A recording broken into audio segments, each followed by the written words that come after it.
पहले यह आप खबर सुने, ईरान ना क्या हमला अमेरिका पर।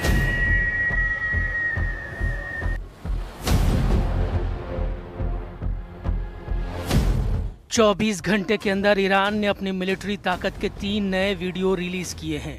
ईरान अब तेहरान की सड़कों पर दिखा रहा है कि उसकी फौज किसी भी युद्ध को लड़ने को तैयार है, और अगर इजराइल या फिर अमेरिका ने जुर्रत दिखाई तो ईरान की सेना कमरतोड़ जवाब देगी।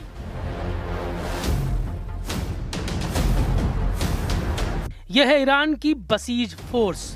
इस फोर्स में फौजी नहीं, आम लोगों में से भर्ती की जाती है, और इस वक्त बसीज फोर्स को एक्टिव करने का मतलब है कि ईरान एक बड़े युद्ध की तैयारी में लग चुका है। बसीज का नया वीडियो ऐसे वक्त सामने आया है जब ईरान की हर ताकत, उसका हर हिस्सा इजराइल और अमेरिका के खिलाफ वॉर मोड में जा चुका है। 24 घंटे के अंदर ईरान के 3 कमांडरों ने अमेरिका और इजराइल को बहुत बड़ी धमकी दे दी है।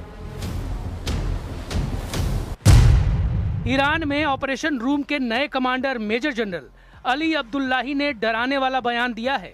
उन्होंने कहा है कि ईरान से लड़कर इजराइल को बहुत बड़ा झटका लगा है। ईरान में ब्रिगेडियर जनरल अली जहान शाही ने कहा है कि इजराइल की सेना पूरी तरह फेल साबित हुई है। ईरान की मिसाइल पावर पूरी तरह से सुरक्षित है और लॉन्च होने को तैयार है। ईरान में army chief major general Amir हत्तामी ने कहा है कि फारस की खाड़ी में ईरान की मर्जी के बगैर कोई हरकत मुमकिन नहीं, और खाड़ी से बाहरी देशों की सेनाओं को हटना पड़ेगा। ये तीनों कमांडर बता रहे हैं कि ईरान इस वक्त युद्ध के लिए पूरी तरह तैयार है। ईरान ने अपने सबसे बड़े दुश्मन यानी इजराइल और अमेरिका को डराने के लिए अपने 3 बड़े कमांडरों को उतार दिया है। ये तीनों कमांडर दावा कर रहे हैं कि अगला युद्ध हुआ तो अमेरिका और इजराइल बहुत ज्यादा पछताएंगे। हार्मुज वाले समुद्री गलियारे में ईरान ने अपनी मिलिट्री ताकत दिखाने के लिए 2 जंगी जहाज उतार दिए हैं।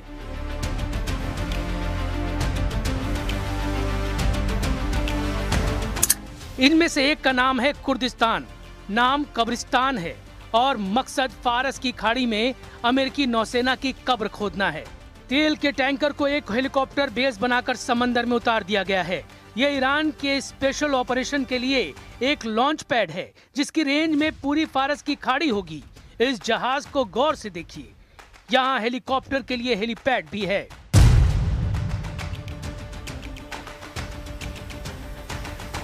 आसपास दुश्मन के जहाजों पर अटैक के लिए इस पर एंटी शिप मिसाइल भी तैनात कर दी गई है, जिससे दुश्मन जहाजों को टारगेट किया जा सकता है। इसमें एयर डिफेंस मिसाइल भी लगाई गई है ताकि दुश्मन के हवाई हमले को नाकाम किया जा सके। कुल मिलाकर ये युद्ध लड़ने के लिए एक कंप्लीट पैकेज है। अब देखिए ईरान का सहद डिस्ट्रॉयर, जो अब मरम्मत के बाद दोबारा नौसेना में शामिल किया गया है। यानी अपने समंदर में ईरान को काबू में करना आसान नहीं होगा। ये गारंटी खमेनेई की नौसेना बार बार दे रही है। इस जहाज को फिर से कमीशन करने के लिए पहुंचे ईरान में army chief major general Amir Hatami. उन्होंने कहा कि फारस की खाड़ी में ईरान की मर्जी के बगैर कोई हरकत मुमकिन नहीं, और खाड़ी से बाहरी देशों की सेनाओं को हटना पड़ेगा।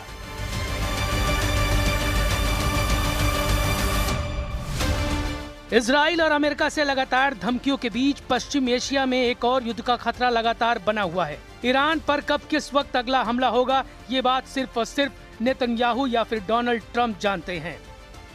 13 जून को ईरान पर हुए हमले को ट्रंप ने पहले सिर्फ इजराइल की हरकत बताया था, लेकिन बाद में उन्होंने कबूला कि ईरान पर लॉन्च किया गया अटैक मिशन इजराइल का एक्शन था, लेकिन इस एक्शन के इंचार्ज वो खुद थे।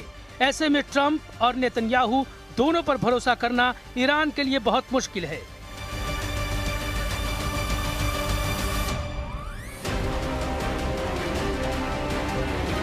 यही वजह है कि ईरान अब 2.5 करोड़ लोगों की फौज में मोबिलाइज करने यानी उन्हें युद्ध के लिए तैयार करने का मैसेज दे रहा है।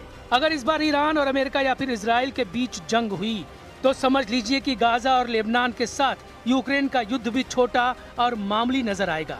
क्योंकि अगर ईरान इस ताकत के साथ लड़ा तो या फिर ईरान बचेगा या फिर उसके दुश्मन। क्योंकि पश्चिम एशिया में इजराइल और अमेरिका के अड्डों को बचाना फिर मुश्किल हो जाएगा।